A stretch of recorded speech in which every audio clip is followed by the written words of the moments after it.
চলো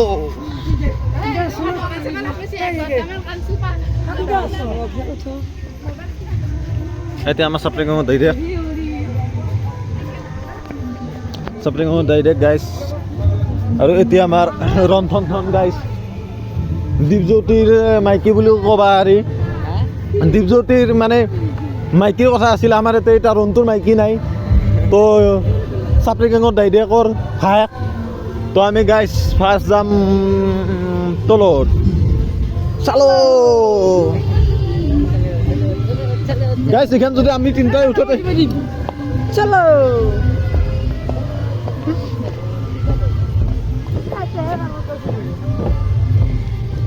গাইজ এতিয়া আমি নলবাৰীৰ পৰা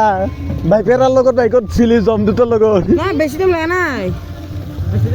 তো এটা আমি ফটোশ্বুট কৰিম ফটোশ্বুট দাদাকে মানে হয় ঠিক আছে ডাঙৰ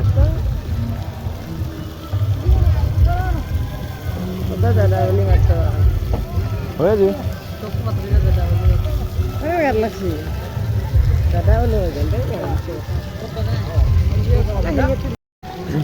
তো গাইছ আমি যাবা সাজু মানে মোবাইলটোও পঢ়বা পাৰে এই নদীটো আমাৰ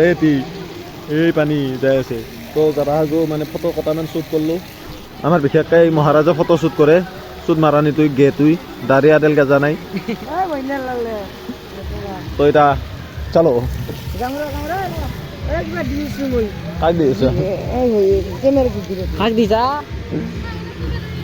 এই দাড়ি নাগাজা মানে উটিপলি গাখীৰ লৈ কফে মাল চাল হ'ল বা পাৰে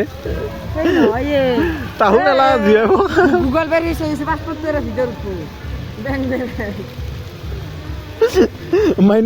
মাইনাস 1 কোটি আছে ভিডিওতে চাই এটো কিছু তো গাইছ আমি যাই আছো এৰে পৰা হাতী ঘৰ হ'ল তো গাইছ আমি এতিয়া যাম এৰে পৰা ফটোশ্বুট কৰিলোঁ তাৰমানে এতিয়া আমি এইখন দলং নহয় ৰে গাইছ এইখন দলং বুলি ভাবছিলোঁ এইখন বাহাত দুডাল দি থৈ দিছে তো এটা দাউৰি উঠিম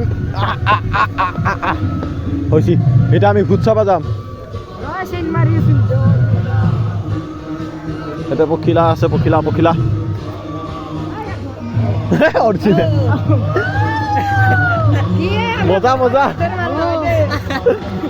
মজা চালিয়া দিছি এ মজা ভাই এনজয় আমি কি মনে করা ধর মারলে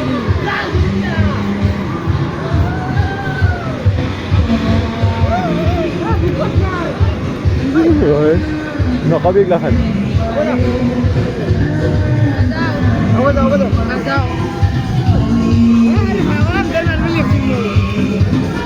আপেটো নাই গন্ধ গাইছ এইটো কি বস্তু মই নাজানো ফাৰ্ষ্ট টাইম দেখছোঁ ফাৰ্ষ্ট টাইম মানে এটা হিংলৈ কি বল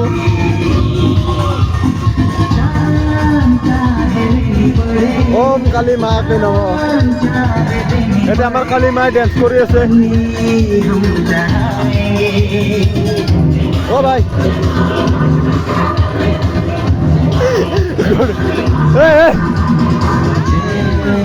গোটেইকে কনফিউজ কৰি দিওঁ